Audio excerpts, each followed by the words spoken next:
into Wales. Wales through a goal, slots it beyond Fodringer, and the Millers are in front in the South Yorkshire derby. And for the first time in 42 years, Rotherham United win at Bramall Lane. On the edge of the box to Doffin, he can hit them, and he does. The Dolphin has scored an absolute screamer for Rotherham United. Rotherham United have secured their championship status for next season. Do me a favour, drop me off in Rotherham. Hello, everybody. Welcome back to New York Talk. This is the Rotherham United podcast. Thank you all for being with us. We have a mailbag show, mainly. We're going to go through some questions that have been sent through to us. Got a handful or so. We'll probably not talk any England this week. This episode probably that Thursday, mainly because it was just so bad.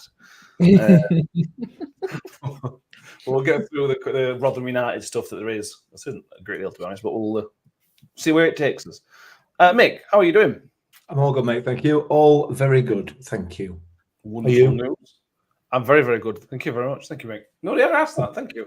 Yeah, but I would. Danny's back. How are you doing? I'm all right, thank you. Glad to hear you're doing well, lads.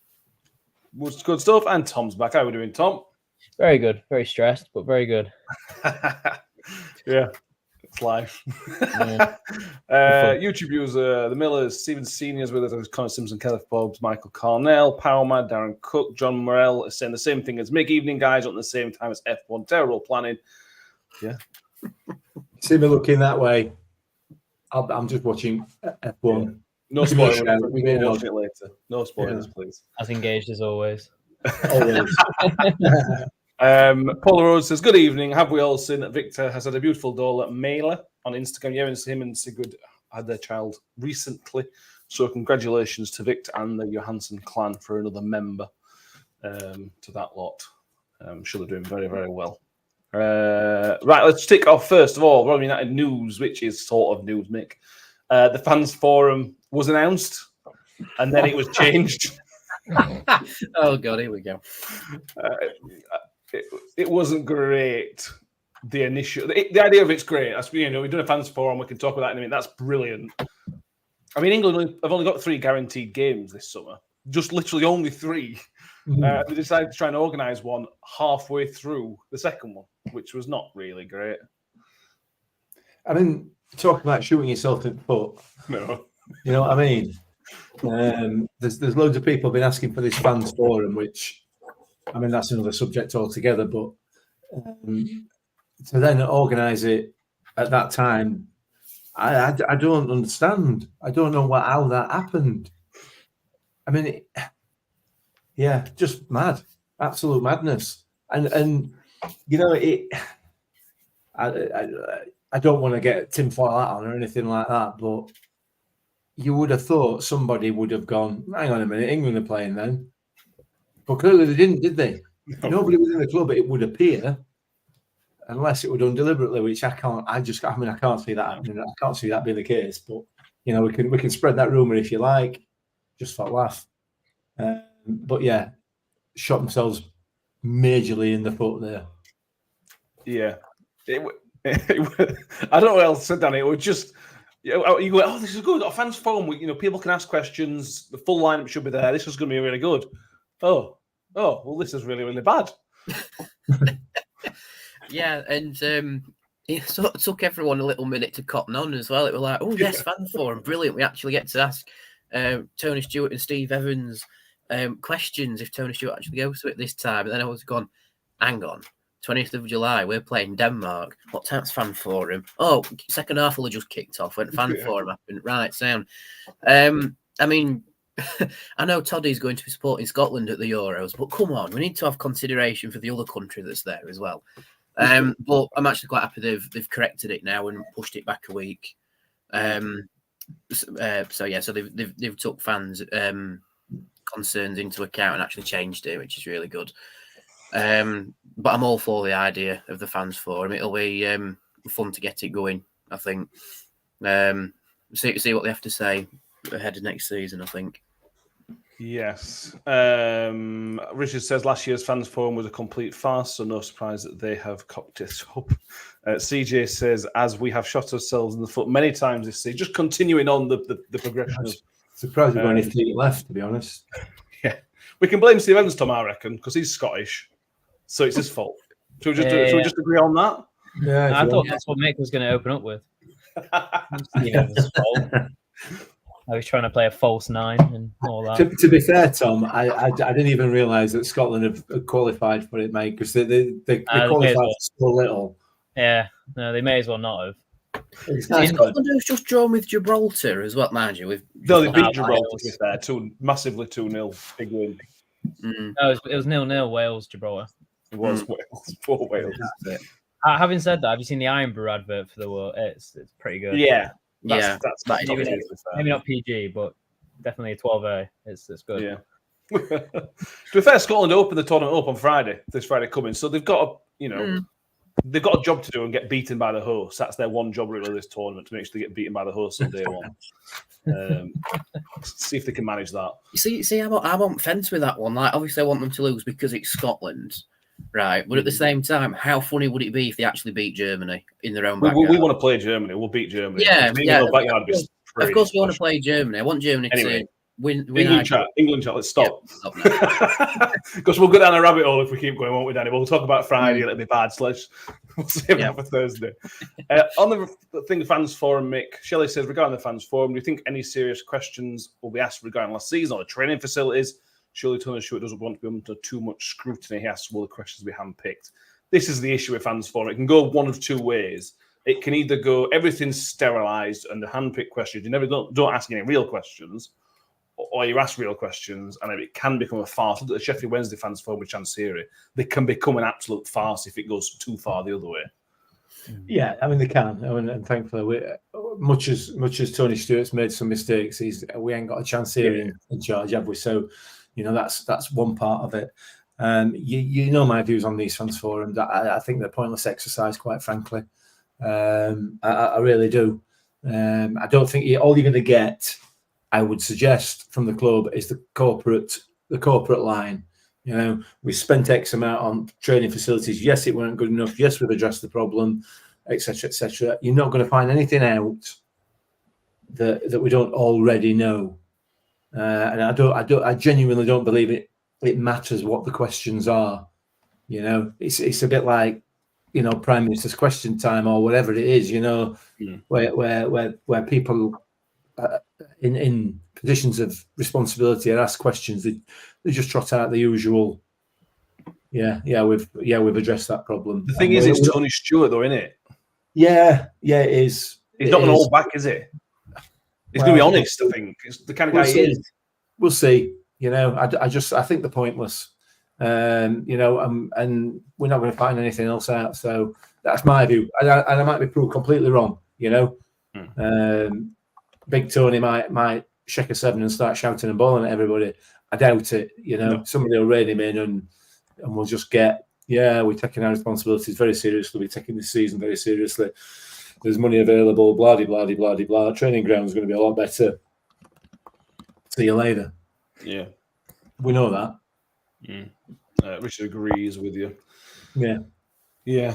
And look, it's the good thing, Daniel, let's put another positive light on it, is that last time they arranged the fans forum, it was meant to be a full house with Tony Stewart and Rob Scott and Matt Taylor and Paul Douglas. Last time, Tony Stewart and Rob Scott pulled out, so it ended up being Matt Taylor, who just turned up, and Paul Douglas fielding a lot of questions that weren't necessarily his remit. This time, if it is the full one there, whether they get the right answers or the right answers that we want to hear, you can ask the right people the questions, assuming they turn up again. Yeah, I think it'd look very bad if Tony Stewart didn't turn up again. That'd look very, really, really bad. So maybe that's why they've put another one on in such a short space of time. To give Tony Stewart a chance to answer some questions. It were ages ago. No, it weren't this season. It were 2022. Was it? Last one. Yeah. Last year. No, Matt Taylor just come in, so 2020. Yeah. Well, I suppose at least they put it in relatively short space of time. Like they don't tend to do them very often at Hillsborough, do they? Nice once in a blue moon. It's because they never end. Yeah. But I think it is a chance for Tony Stewart to actually answer some questions. Hopefully they're not filtered like they are on Question Time. And people actually get to ask genuine questions. The one question I hope doesn't come up again is about safe standing at New York Stadium. That's been and gone. All you need to do is watch the Wrexham documentary to understand why it's not happening, because British bureaucracy is shocking.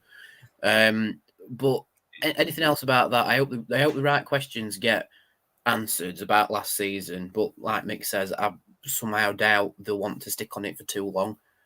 But yeah, I think after the disaster that was last season, to have a fans forum is the right decision. I just hope it's better run than the last one, and we actually have the full roster rather than just, like you said, Paul Douglas answering questions that he actually doesn't know the answer to, but he tried his best to answer them. Yeah, at least he were there and answer and tried answering the questions and giving what he could. Yeah, which is what you want, really. Nick says he will turn up because he has his best mate by the side of him, Big Steve. That is probably a big thing, Tom, because Steve Evans is Tony Stewart's biggest hype man. So maybe that's a reason why Tony Stewart is happy to do it this time, or happier. Yeah, definitely. If there's any questions he don't want to field, he'll give them over to his mate, and vice versa. So, I guess it's a good thing if you look at it from that perspective, and that questions will get answered and people will be there. I agree with what Mick said, though. There'll be a lot of questions about the state of the training pitch, state of the pitch itself, a lot with what Danny said about what happened last season. It's a lot of questions that will be great to get the answer to, but I don't think we'll get the full answer to. I don't think either of them. Well, Evans won't know a lot about last season. He'll know it here and there. But a lot of questions about last season will be answered very dejectedly and not with much any information that we didn't already know. There'll be no talk about why it was that Richardson left or any of this, whatever happened last season and who left for what reasons or whatever. There won't be talk about that. So it'll be interesting. I think it's more of a case of just trying to get the fans back on side, which I don't disagree with. I think it's a good stunt in that regard. Definitely needed to get the fan base back on board. Yeah. What question would you like to ask? If you can submit this question, obviously, to the club website, and we can go and you can obviously go through that. Is there anything that you'd really, really like the answer to, but specifically, not just general why we were rubbish last year? What specifically Mick's nodding his head? 100%, and I want a truthful answer. I want to know why it took us 4 or 5 weeks to appoint a new manager. Yeah. Because that is what relegated us last season, in my view. That delay in appointing a manager relegated us last season. And if the answer is Tony Stewart wanted Steve Evans and nobody else did, and it took him that long to talk him out of it, then tell us. Be honest, be open. But that is, in my view, that I think that is the reason why it took so long. But yeah, I want a truthful answer to that, and for a fact that we ain't going to get that. Yeah. The reason we are in the position we are in now, for me, is the answer to that question is why we are. So it was an absolute joke. It was embarrassing, and the club, in my view, need to address that, and they need to be open and honest about it. And if it was a board fallout, be honest. People will accept that. Yeah, they will. People will accept it, but don't trot out the corporate. We were just waiting for the right person to come along, because we all know that is not the case. All of us. So yeah, that would be my question. Yeah.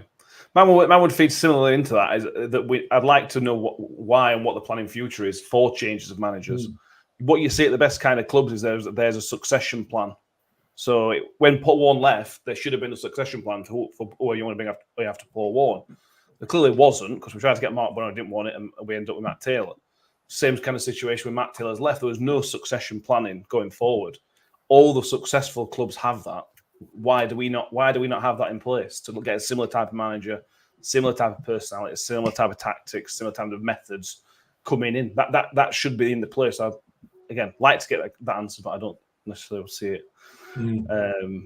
But it's honest. It's on a similar vein. Daniel, you have submitted or might submit a question. Well, I agree with with Mick's idea. Get that submitted quickly, mate. But people in the comments, I agree with the what we're doing about the Ticketmaster data breach and being hacked. You know, it's not a good look when we switch to Ticketmaster rather than it being whether it was we used before, whether it was in-house or whoever. And then suddenly they've been hacked, which is a bit of a cause for concern. So I'd like to see that answered. And just seen Richard's one as well about the 48% increase in hospitality season tickets, you know, like a starting thing. Because I know you buy them over a certain period of years, I think it is. But to have a 48% increase in the starting fee is a bit, that's a bit high for League One, isn't it? So I think there's a lot of valid questions coming in. I just want people to submit them. You know, we don't submit them, we get them submitted to the club. But the Ticketmaster one definitely needs to be answered, in my opinion. And what the club doing to protect people's online data. Yeah. Some Dyson who the podcast influenced the board's decision. Yeah, maybe. Yeah, we run the board club, not the board. That's what it is. We make the big decisions. We are the board. Anything you'd like to get an honest answer to, Tom? Oh, honest answer. That's good. What does Steve Evans eat in a day? It is a case of what it would never ever get answered correctly. But what the hell happened last season in regards to the training pitch being upgraded or modified, and where are all these injuries coming from? And stuff that we asked Matt Taylor when he came on here, and he gave us answers that we thought were very, you know, reasonable, getting done, getting sorted, as fitness plans, all this. And then we had a season from hell of it, and we'll get an answer back that's not anywhere remotely close to the truth. It'll be something to do with, I don't know, payments and this didn't go through and we spent it on wages instead, or I don't know, some concoction of all of the above. So we won't get a proper answer about it, but it'd be great to know, because it seemed like there was a plan in place. Definitely a plan that we were going forward with a better infrastructure in the actual club itself, and just seemed to go out the window with no real communication as to why, or where the money went or why it actually happened. So yeah, that's something that I'd like to see anyway. But again, it's not going to be answered, is it? No, but on the training ground, you become another point. So we were told by Matt Taylor that the training ground basically isn't up to scratch. We were told by Liam Richardson multiple times that the training ground isn't up to scratch.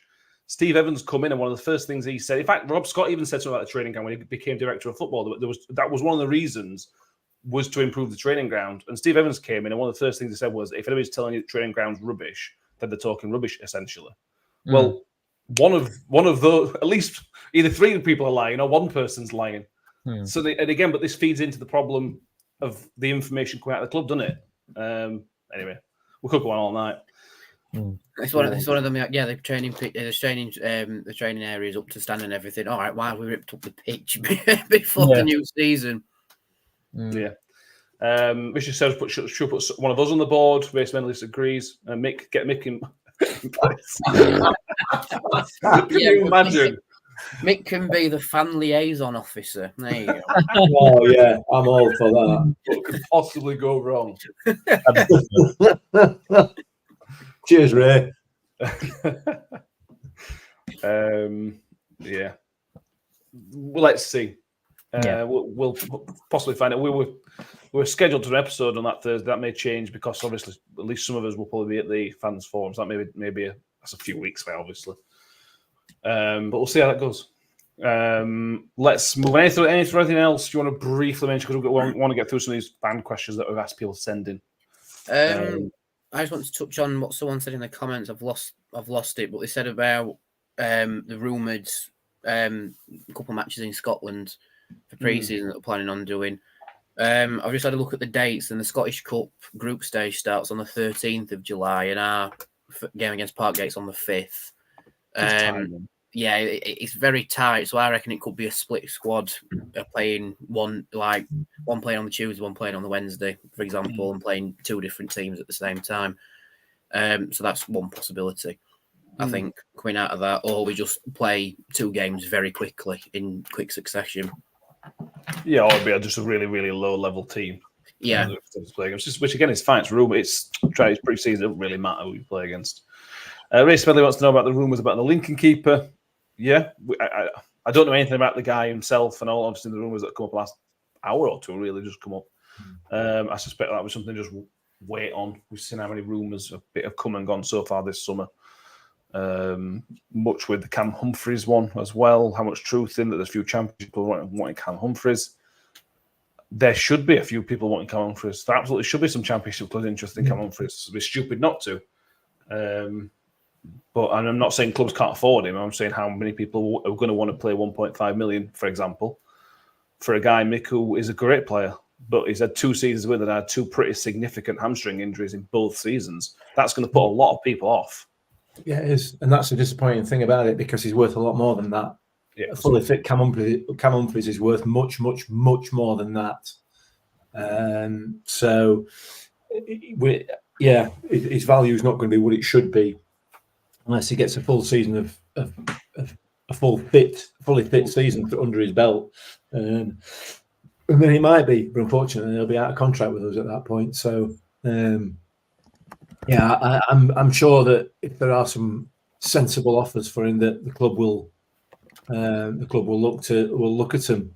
And Cam himself will want to play at that level. He should be playing at that. He should not be playing at League One level. There is absolutely no way that he should be playing at League One level. I hope he doesn't go from a selfish point of view. From his point of view, I hope he gets a decent move.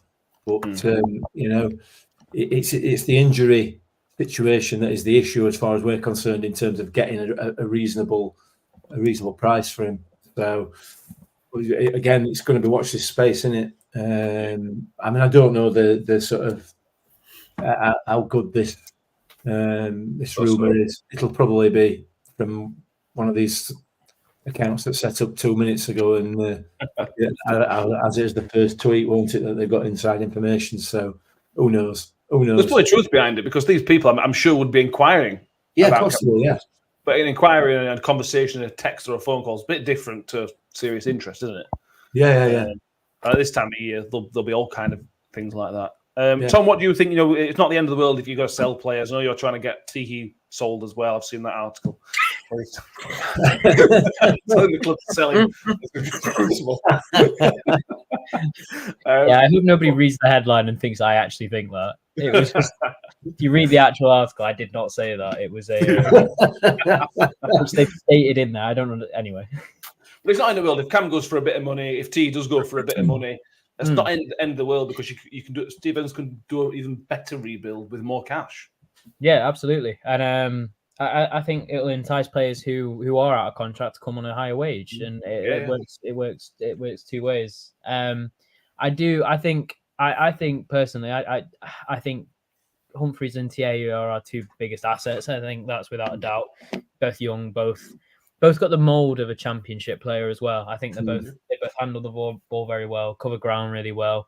Like Mick loves about Cam, he's just a Rolls Royce. He's if he puts his injuries behind him, he's top end championship defender, and I don't think anyone can really take that away. As soon as he cuts out silly mistakes and beefs up a bit more, takes a bit of a leadership role, he'll be unstoppable. But TA for me is probably worth that a little bit more. Got him on a longer term deal. Carries the ball a bit better. He's a bit more. I think he averaged something like a 7 out of 10 a game, and for a team that finished bottom, is ridiculous. He's a very, very good player. So if we can get upwards of $1 million for both of them, you're looking at having, being one of the richer clubs in League One, bar Birmingham. But and that's enticing in itself. So I really think that whether or not you're looking at buying players or whether or not you're trying to entice players with wages, you're looking good if you sell your 2 biggest assets. But then again, they are our biggest assets for reasons, and that they're good players. So if we don't sell them, it's equally as good for the club, I think. So it'll be tough. It'll be tough if they go, but likewise, you understand why. Yeah. Josh Caswell says, unsurprised the Hacks has been getting inquiries as well. Yeah. Again, not a surprise. Shell's son says Hugo can go for her. People keep saying doesn't need the income. That's clear. He lacks notification. There's rumours of him going to Plymouth, Danny, which was another opportunity for Steve Evans to name drop David Moyes into a conversation. I'm going to get a character reference from Jordan Hugo's time at West Ham. the Plymouth one makes sense for everybody except for Plymouth because it's a good move for Hugo in the Championship. It's a good move for him, for us to get him off the books. Why the hell are Plymouth getting? He doesn't suit anything I've seen in Plymouth last season. No, he done. I mean, Steve Evans sort of said in the interview with the Advertiser that he'd not heard anything, and going off what he said as well, he spoke to Hugo and he'd not heard anything either. He says.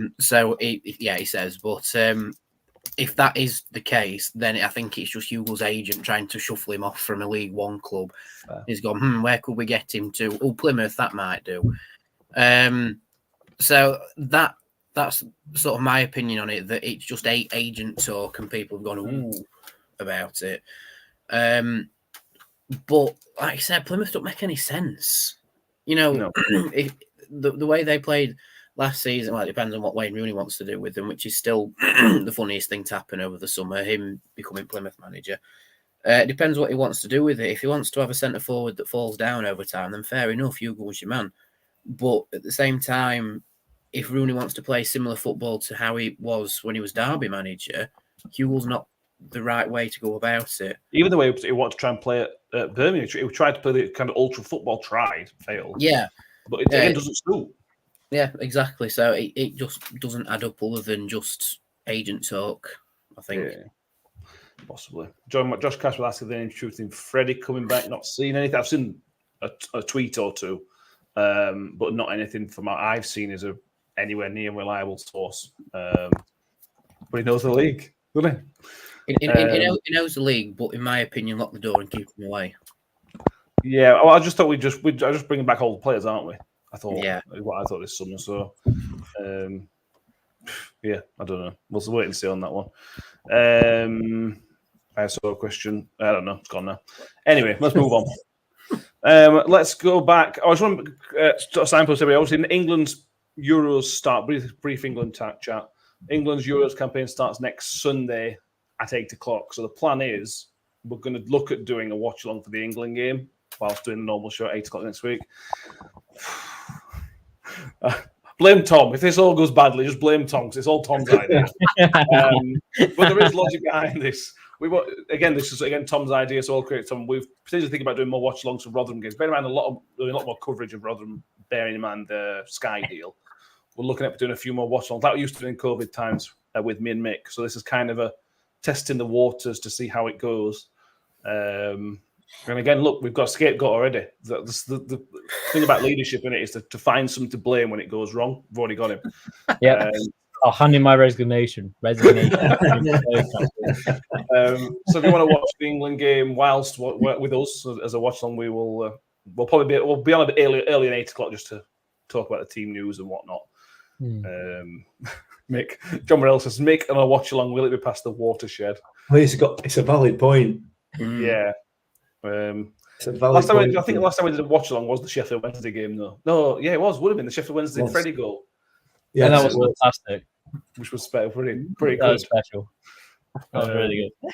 So it's anywhere near that. I think we'll have a good night. But that's something. Well, we are back on Thursday this week. That'll be like a proper Euros episode. We're in the Euros fever on Thursday, and we'll come on. We'll see what's happening. Right, question time. Yay! I do love mailbag questions. I know that sounded really sarcastic, but I do really, really enjoy mailbag stuff. We've got quite a few, but we'll go through what we can. We'll do till about 9:00, and then we'll go. So we've had an email from Richard Shelby. We'll send in a few questions, but I'll go start with the last one. Danny, there were a number of reasons we went down last season. If you had to pick the biggest factor in the relegation, what would you say it was? He says it was a 4-week international break without the manager. I agree. That for me, that's the defining point of the season. Yeah, absolutely. I think that's the one catalyst moment that sort of set the wheels in motion for everything that went wrong.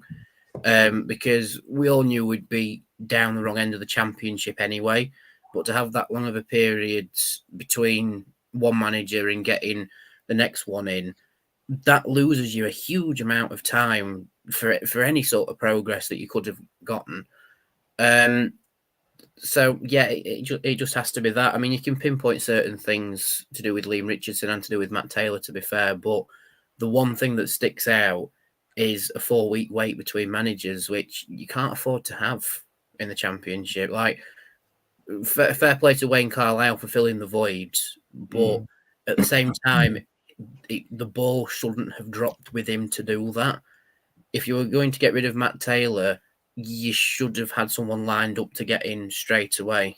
So it just strikes me as very, I mean, we talked about it at the time, it's very much a snap decision with no backup, which is why it deserves to be a question at the fans forum, and is probably why it's that one moment that really made it one of the worst seasons in our history.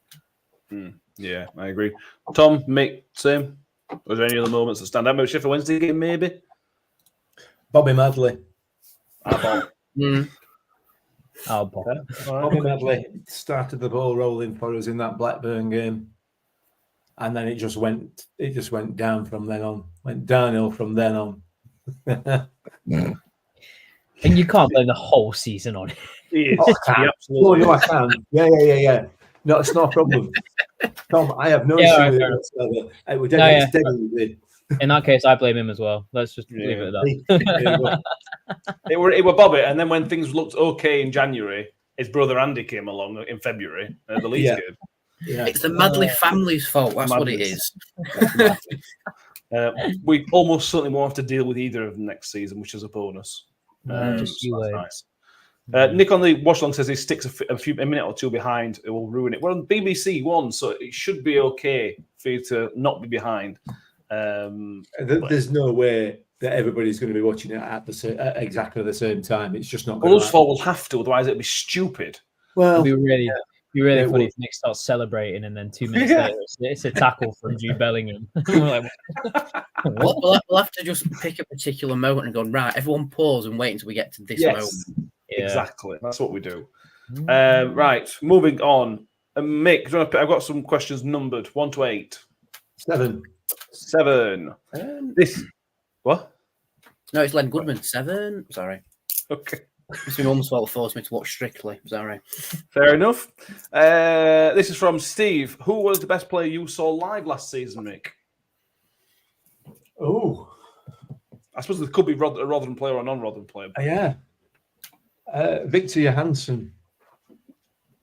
Okay. And which game? All of them. To be honest with you, I can't tell you. I can't pick one specifically. But for me, head and shoulders above anybody else I saw play last season was Victor Johansson. Possibly Patrick Bamford. No. No. You got me thinking. No, Victor, 100%. Okay. Southampton Victor away. against Southampton. Yeah. Southampton That away. was Absolutely ridiculous. Special. If I pick something else, go on, Tom. Well, in that game as well, I thought that Suleimani, who ended up not even playing much for Southampton, was incredible. Absolutely tore Dexter to pieces, which I guess, in the hindsight wasn't that difficult. But at the point, he was very good. He wasn't very good. He was adequate at the time, and he just ripped him to shreds. 2 men, 3 men couldn't get around him. So quick, so direct. But yeah, I thought he was a great player. Alfie says chair at home. Yeah, chair. That goal he scored was a very, very good goal. Josh Caswell says for us, Victor or Revan against us. Somerville. I was going to say Somerville. That first half, Somerville had against us at New York. It was one of the best performances at New York this season. Shelley says the Stoke winger. His name now. Vidigal. He scored like 2. Yeah. He scored a really good goal, didn't he? Just a good game in general. Nick's saying Philogene. It was great. It was better. I know he scored the Rabona, but he was better at Stoke at Hull's place than he was at New York. Philogene. Danny? Yeah, mine's Philogene as well. I think out of everyone we've mentioned, he was the most consistent in both appearances against us. So yeah, for me, that's the best player against. Best player for is Victor, hands down. I've just realised we got it wrong. Who was the best player saw live? So the Victor performance doesn't count because I did. Danny was there. Danny can have that one. You were there. Yeah. I wouldn't have that one. I was there. I'm calling Somerville at home against Leeds because I thought I was very, very good. Make anybody live? Victor. So just move on. Home games that Mick went to. Let's be fair. In all seriousness, I genuinely don't think there's been a better player play at New York Stadium that we've seen live this season. I genuinely don't. Yeah, there's been some decent performances, like a couple of the people that you've pointed out there. Some of them arguably had a decent game, but none of them were as good as Victor in his prime this season. Virtually at some point during every single game, he's been world class, you know, and consistently so as well. No matter how bad things were. Whittaker was very good for Plymouth. Yeah, you weren't there for that either, Mick. No. John Morrell says that line. John Morrell for them. David Brooks for Southampton. Play against us. I don't think Brooks played for Southampton against us, did he? I think he just signed when we played him at home, but I don't think he started. Sam Darby says Sammy Smodics at the beginning of the season. Yeah, no, he's the best cheat other than Patrick Bamford. It wasn't his fault that he didn't get sent off, were it? Yeah, it's the bottom of the ref's fault. I'll be honest. I can't even think about that game. That without getting cross and annoyed. Is that why you keep turning your camera off, Mick? Because you keep thinking about Bobby Madley's performance. that game started the rot this season. Genuinely, that game started the rot. It did. Is it the second game? Yes, it was. Yeah. We all have that one game that we, as soon as it pops into our mind, it annoys us. Like mine's Burnley, when we lost 3-2. Mick's is quite clearly the Blackburn game.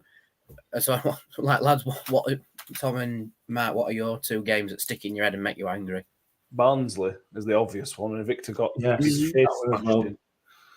Oh, we're doing it to any game? I think, go on, we're doing any game. Yeah, Bournemouth in the COVID season. Yeah, yeah. But Begovic had turned up like he always does against Rotherham United, and has that world.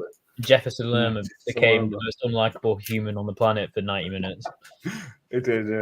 I still sit here. I still cannot believe that Schrodix was still on the pitch. I can't understand. I can't get my head around it. I need to let it go, don't I? I really do. Life's too short and all that, but he shouldn't have been on pitch. All right, yeah. Joshua Caswell's getting himself very close to a ban by saying Masaba was quality from Sheffield Wednesday. We're not doing nominating Sheffield Wednesday players, Josh. No. Come on. That's not allowed. That's a yellow card. Yeah. You're warning. Danny, 1 to 7. 3. 3. This is from James. He says, "Hi all. Which game are we looking forward? Which away game are we looking forward to most next season?" Quite a few new ones because we've not been there for a couple of seasons with ups and downs and whatnot. Danny, anything that jumps out? Other than Wrexham, I don't want everybody saying Wrexham because I'm not. Yeah, Wrexham's the obvious choice. It is mine, to be fair, though, because I quite fancy going to Racecourse Ground for the history, not because of what's been happening on Disney Plus, but for the record, right? But if we're not allowed to pick Wrexham, I'd say Stockport. Yeah, I like Stockport. It's been a while since we've been there. Shelley says Blackpool for the weekend. Depends when you get it. If it's in November or February, it's no good. It's no good in summer, to be fair. Tom? Probably just because I'm more southern based now. I Charlton will be good. I didn't go into the Valley, is it? Not been there. Yeah, I've never been there. It looks like a decent stadium, so that'll be good. Leighton Orient for you, close for you as well, potentially. Well, there's quite a few close to me, but I'd say it's definitely Charlton. The only other ones where I'd go to are Wrexham and Stockport and any other sort of big ones up north from Stockport, so that'll be fun. Yeah. Just because I was in Barnsley away, CJ saying Barnsley or Blackpool. Barnsley, been a while since we played Barnsley away and went, obviously, the COVID season. We played them, obviously didn't go. Alfie says Wembley in the John's final. That's a great answer. That is actually a really good answer. It is great. We're not due a Wembley visit, though, Alfie. I don't want to burst your bubble. We've got another year before we're due a Wembley visit. But we'll see what happens. I'm particularly looking forward to the points per game derby. That's the one I'm looking forward to. Yeah. PBG. You know what we should do? We should try and get Alan Swall on for Skype. I was Yeah, about to say that, yeah. yeah. Should get him on as. How annoying are you still that Rotherham went up and Peterborough didn't? Just leave the chat. I'm sure. I mean, he'll not listen to this. I'm sure we could sort of approach him on a serious note. You know, you obviously, you know, you're a big Peterborough fan and a journalist as well. You're in the know. Obviously, can you just come and give us a lowdown on Peterborough and how the season's going, and we'll get him on live Stitch up and then destroy him. What a deliciously evil idea. I love it. I do like that. Well, we're still live, aren't we? I thought we were chatting. Anyway, Mick, anyone you're looking forward to next? I know you've got friends in Wrexham, so Peterborough. Okay, sorry. Sorry, I thought you weren't coming to me. I'm not sure we've played Peterborough in the new stand either. The new stand behind the guy, which sometimes goes to the way fan. I'm not sure we've played him in that one. I might be wrong. Didn't even realise they'd put some more stands at their ground. It were Just one. just one. Yeah. Wow. Yeah. How can Peterborough do it and Oxford can't? Because Peterborough sell the best players for loads of money yeah, and don't have success on the pitch. Yeah, they sell all the best players and can't bring them back on loan, can they? Yes. Tom, 1 to 6 left. 3. 3 again. So I mean, it's different. It's different one next. I've got rid of that. I was going to say it's not the exact. If this one, right? Okay, I'm not even going to dispute this. Which derby do you want to go to, Tom? What? Which derby are you looking forward to? This is also from James. A different question. What realistic player would you like us to sign this summer? Do you have a player in mind? Realistically, realistic player. That's a good question. Realistically, it makes everything more difficult, doesn't it? Huh? Realistically, it makes everything more difficult. Well, I wasn't going to say Mbappe, was I? So, you know, one who I'm going to say is a little bit out there, but I wouldn't mind him back is Mikel Miller. And that is just straight off the top of the head, just because versatile, good winger, was good when he played for us in League One, and will only, I think, be a League One player. I don't think Plymouth will play him in the Championship. Other than that, off the top of my head, Louis Sibley, whose name has been floated around on Twitter, would be a fantastic one. Someone's just put in the comments there, Will Evans from Newport, which is, I think it's that one from Newport, which is, again, he played really well against Man U. Would be great, but we'd have too many strikers at that point, so potentially not. Great question. If someone else can go next, and then if anything pops into my head, I'm shooting it straight back. Fair enough. I will go. I'm not sure how realistic it is, but Marek Rodak's obviously been released from Fulham. If you could somehow convince him to come back, that'd be a ridiculous signing in League One. Yes. I know he won't be on massive wages, but he'd have been on better wages than we would have been able to offer. But he's a £10 million goalkeeper on his day. So if you can get him back and convince him and build him, I'm not convinced that's realistic, to be honest with you, but that's what I would really, really like. Mick, anybody? I think Josh has just put my choice in there. Seb Revan. I'd have Seb Revan back on a permanent, in a heartbeat, in an absolute heartbeat. I thought he was excellent last season. He just progressed throughout the whole of the season. Seb Revan, or the other one, and I think this might be another one of the questions. So I'll wait for the other question in terms of goalkeepers and stuff. Yeah, I think we all know. Danny. I'm going to let him go. That's all. Well, fair. Yeah. I'm going to say Lasse Sorensen from Lincoln. He's not the goalkeeper. No, he's not a goalkeeper. He's cheating now. He's a right-sided player, primarily right-sided midfield, but can play as a winger or a wing-back. Lincoln have just took out a year option on his contract, so it would command a fee. But 4 goals and 8 assists last season for Lincoln, so I think that one would be quite realistic. And I think if we are planning to play the system Evans wants to play, which we're still not quite sure on what it is, but basing off the last 3 games of the season, I think he would fit into that quite well. It'd be just like play a bit more advanced than Kyoso or whoever he plays at right back. I'd stick him there. And I think with four goals and 8 assists for Lincoln last season, he'd be a decent contributor from the right side, I think. Fair enough. Shelley says only Norwood doesn't have to move, would play every week. It's obviously his wages. However, he's not got many seasons left. Potentially, might just want to play. John Morell, just to upset Mick, says I'd love Scott Twine as the Bristol meltdown would be hilarious. I don't know whether you can afford somebody rolling about like that all the time in League One, John. That's the only issue with him.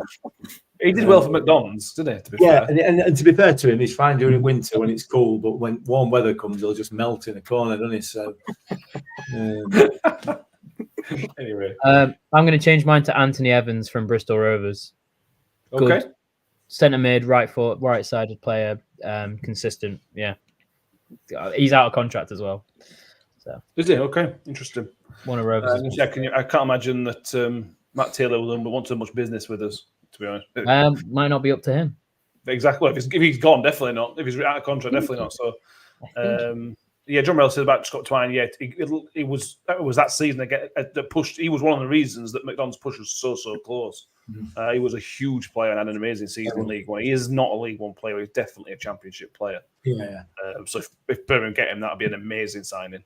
But let's see. Ryan Tom says Sorensen occupying the Championship, interested. Doubt we get him. Also says he loves Tomlinson of McDonald's as well. I think the thing that both us lot and our fans need to have a look at is the whole doubting we'd get somebody. I mean, Coventry's own manager doubted we'd get Liam Kelly, but we got him.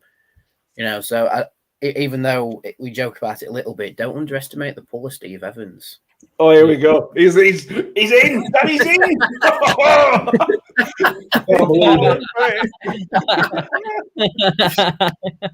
Don't underestimate it, telling you.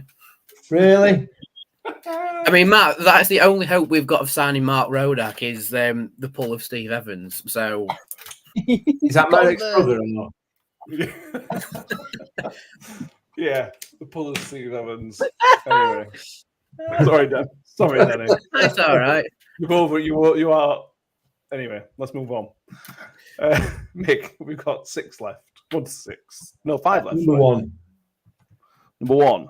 This is from Big H on Discord. Do the majority of us believe that signings will now become more selective? That's what he thinks. So it won't necessarily just be anybody. It'll be more. Stephen, call it fine tuning, Anthony, from now on, really. That suggests that we've just hoovered up anybody that's available, doesn't it? And we might have done. We might have done. Yeah. I need to be careful what I say, don't I? Otherwise, I might fall into the same trap as Danny there. But I don't think that's the case. I think he's definitely been selective. He's been selective because of the positions that he's covered. So I think what we might find in terms of actual transfers and potential loans moving a little bit deeper into the window is that we do start looking at younger players, younger, more hungry players. I think the players that he's signed so far are more a base to build on and give us some experience in the main anyway. So I don't know whether selective is the right word because it implies that, like I say, we just hoovered up anybody that's available. But who knows? We'll see.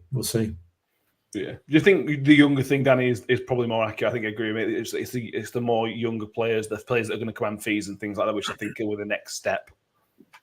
Yeah, I think so. I think there'll have been multiple lists produced, and I think the starting base, like Mick says, will be of players who are out of contract because we can get them in and get them ready to go straight away. And then it's the younger, more hungry players, maybe the loans or the ones that command fees, who then fill it up with not just quality but also the desire as well. I think that's the vibe of the plan that I'm getting from it, which is quite a good system in my opinion, because let's face it, we had 16 leave, whether it was going back to parent clubs or being released. So I would have been more disappointed if we hadn't have acted as quickly as we have, just to get basically just bodies in, really. But to say it's now time to be selective, I think we've been selective already in who we wanted. It's just that we were limited by how we could have got them, I think. So now we've got that base, and then we can go more in depth with the players we want to pay fees for, we want to get loans in for, etc., etc. But I do think there will be a few more free agents that come in. But I think that will then be filling out the squad rather than making a foundation to build on. Yeah. Right, moving on. This one's for the group. This one's again from Richard Shellswell. He wants us to pick our ultimate five-a-side team from anybody that we've seen play. I assume that's from Rotherham United. So it's going to be a team effort to pick. Nick, using that. Well, we've sorted that out. We know goalkeeper is to move That on. one's easy. Yeah. Me. None of us have seen you play. Hey? Well, you None don't of need us to have be- seen you play. Yeah, I mean, you don't need to. That's fine. Take it from me. Victor will not play. He's just had a baby. I'll cover for Victor. Okay, I'm sure he really appreciates that. So there's four outfield players. You're picking two defenders, one attack, one midfield, one attack, one defender, two midfielders, one attack. One defender, two midfielders, one attacker. Yeah. Surely? Yeah.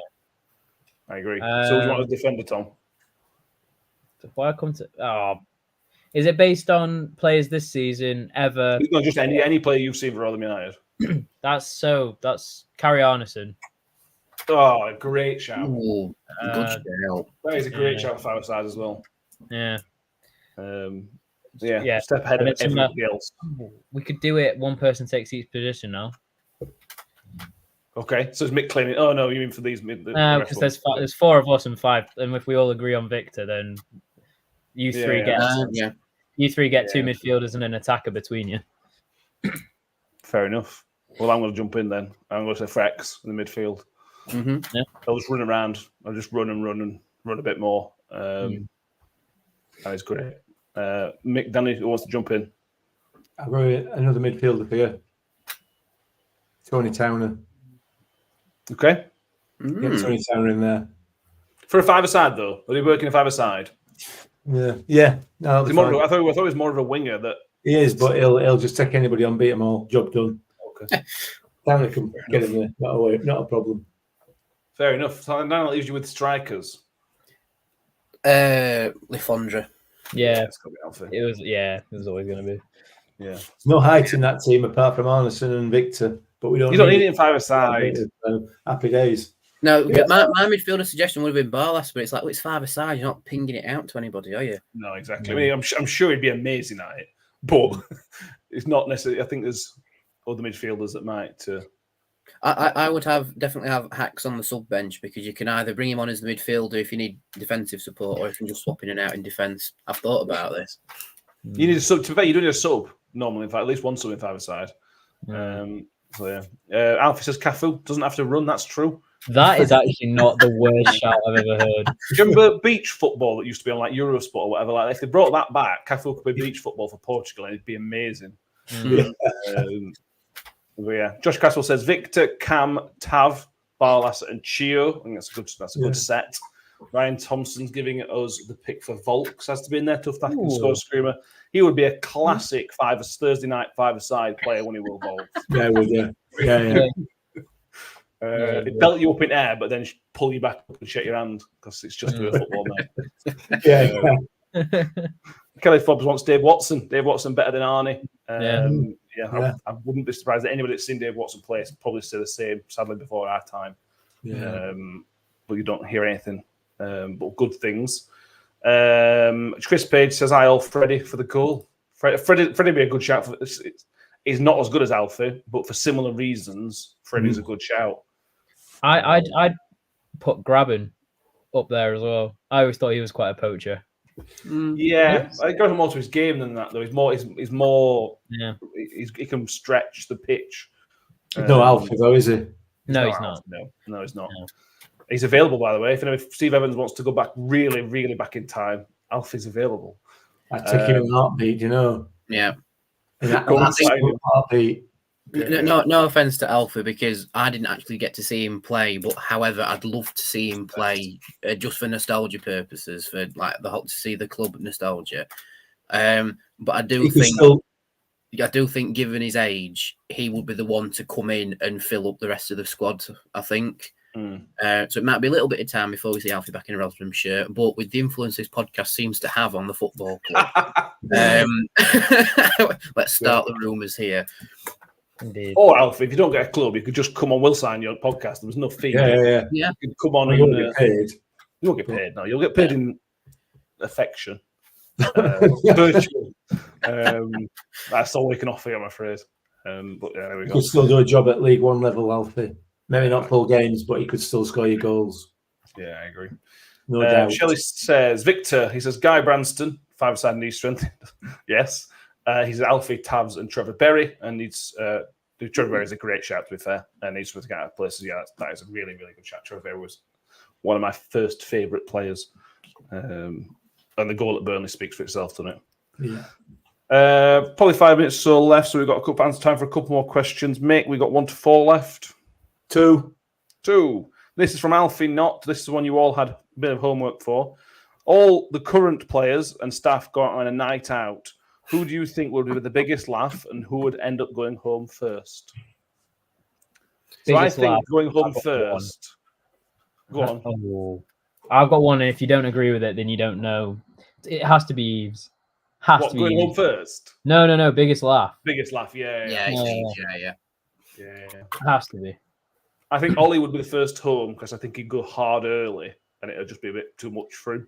No, you see, I'm going to go the opposite way. I'm going to say Liam Kelly because he'd get into a fight first and be took home first. Why would he be in a fight? Where's this come from? Because he's Scottish. He's Scottish in his eyes. That's why. Yeah. Stereotyping, isn't it? Jim Lindsay was Scottish and he was a little terrier on the football pitch, so it has weight, this, doesn't it? I mean, you pick one person. Name another Scottish player who wasn't hard to play for Rotherham. I can't remember many. We have loads of Scottish players, have we? There's probably somebody's going to come up with a really, really terrible Scottish player. Jake Hasty. Jake Hasty. Oh my God! Yeah, there you go. There. I mean, Mick's just crumbled your entire theory in one name. I mean, to be fair, Hasty was a bit of a nasty one on pitch, though, wasn't he? Yeah, but he's one of them that's all mouth. It was one of them that's using his mate's hand to stop him getting to somebody else. He's that kind of guy. Where did that knowledge come from, Mick? That's Danny levels of amazing. Yeah, that was a good one. That was a good one. That was a good one. I went to Scotland for a bit, Jake Hasty, didn't he? I don't think he played for Scotland. No, he played up in whatever Scottish team it was, though. He weren't Rangers. They went to some lower ones anyway. Parmad with a great shout. Camel with the biggest laugh. Camel, you look at his Twitter and you just go out with him random nights and they just say random things. Yeah. Start telling you facts that you're not quite sure if they're true or not, but he says them with such confidence you just believe him. I agree. Camel Frizz is a great shout. Yeah. Ryan Thompson, Hugel is the only answer to that, given he used to be a barman. True? Yeah. How would that help? Yeah. Sorry to pull the thread there, Ryan. I get don't free know. drinks. I don't know. Hacks is the first man home for me. Hacks, the first one home? Yeah, definitely. Because he's just such a nice kid and he don't want to get involved in any of that shenanigans that goes on later on at night. He'll come out, do a bit of socialising and he'll disappear like a good boss would on a works night out. You know? Okay. Come in, show his face, and then disappear off home. That would be Hacks. while Cam is just spouting all the nonsense all night. That'd be a good night out, that. It would. Phyllis's biggest laugh would be Steve Evans, is the type who would have his top off and tie around his head. Holly with the first one home, tries to drink with the rest but can't hack it. Yeah. Yeah. I mean, if we're talking about not being able to drink with the rest and not handle it, can't we say the youth players instead? They don't have the experience like the rest of them. Yeah, I'm not sure we should be encouraging youth players to start drinking, Danny. No, I mean, I think applying logic to it. If you're picking players who can't handle the drink, all right. Vice versa. Who's the last one home? Who's the last one out partying? Now we're talking. Steve Evans, Lee's last one home. It would have been Steve Evans' first time round, but he is getting to 62, 61. He's a granddad, so he's got commitments to look after grandkids at some point, probably. So he can't be staying out too late. Is the theory that I've gone for.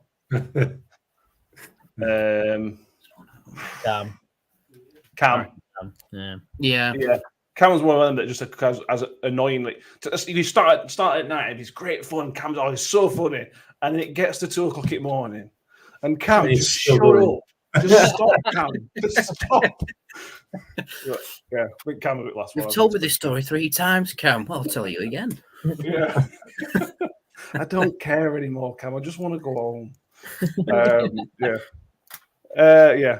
There we go. Somebody wants to ask. Big question. Paula Rose, any news on the Joe Powell calendar, Mick? Am I supposed to be sorting it out? I thought you were doing it, Matt. After we stopped recording last week, we spent about half an hour looking for a Joe Powell calendar. Yeah. And a Burton Albion calendar. We couldn't find one. There's an interactive one. Of course, an interactive one. I still want to know what you mean by interactive, like with the calendar. I think it's just on your phone. I think you just download it on That's your phone. I don't think it's anything. You can't. Whatever you're thinking of. Just on the drink, on the night, how Josh Cashwell says Cam or Johnson Clark. I forgot about Johnson Clark Harris actually. Yeah. And he says Rafferty to get drunk and kicked out for doing a Mooney.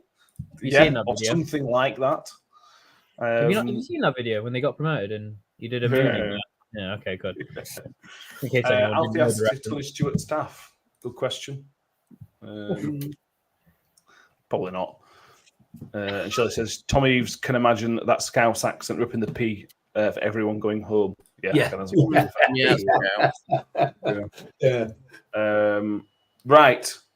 We'll end it there, boys, unless you've got anything else we need to mention. Nah. No, there we go. Wonderful. We will be back Thursday when it's Euro time. The wall chart's up, which means things are getting serious now. You've inspired me, Matt. I'm going to put mine up soon as well. Does yours have a group table on? Can you write in the standings at the end of the group stage? Oh, come on, boys. I mean, I think... No, it don't. Yeah, I don't like that. Man, I'm not one either. I like the ones where you can write in the groups and then write everything out. But this one ain't got it. I can write in the round of 16 if that counts. It also claims that the 29th and 30th of June are both Saturdays, which I don't think is true either. So I don't recommend this version. Dates wrong. No. See, mine's professional. Mine's from the Daily Mail. Professional, something else. Yeah, it's a very loose term of the word term professional, isn't it? I wouldn't have admitted that personally, but there you go. We won't. That reads it if that's what you need to know. I don't think we'll probably do predictions like we did last time because I think we don't know enough really about the Czech Republic players and Georgians. We don't know enough about it to do probably real predictions, I don't think. But we'll chat about it. What we're looking forward to. Good Euros in the past, bad Euros in the past. What to expect from England. Bloody hell. We'll talk about that on Thursday. Boys, anything else? No. Nope. That's perfect. Thank you, everyone. Make sure you subscribe. We're at 10 subscribers away from 1,500. Slovakia are winning 3-0 against Wales. Just thought I'd put that in there. Good old Slovakia. Always like isn't that we're playing? No, we're at Slovenia. Yeah, anyway. We're at 10 subscribers away from 1,500 subscribers on YouTube. So if you haven't done already, please do subscribe on there. If you haven't done already, please do nominate us for the Football Content Awards. The link's in the show notes, whether you're watching on YouTube. It's on Twitter as well, on the pinned on X. And also, if you're listening to iTunes or Spotify. The show notes will contain the link. Make sure you submit it under club content rather than podcast because Dara has got his own Football League podcast. So Matt, I've just get his found, media friends to. I've just found that I just have the group tables on mine. That I can fill well, in. that's annoying. Yeah. Anyway, I shall see you all very, very soon. And it's been a pleasure. And we'll see you Thursday. Thank you, everybody. See you soon. Bye. Slides into Wales through a goal, slots it beyond Foderingham, and the Millers are in front in the South Yorkshire derby. And for the first time in 42 years, Rotherham United win at Bramall Lane. On the edge of the box for Doffin, he can hit them, and he does. The Doffin has scored an absolute screamer for Rotherham United. Rotherham United have secured their championship. Championship status for next season. Do me a favor, drop me off in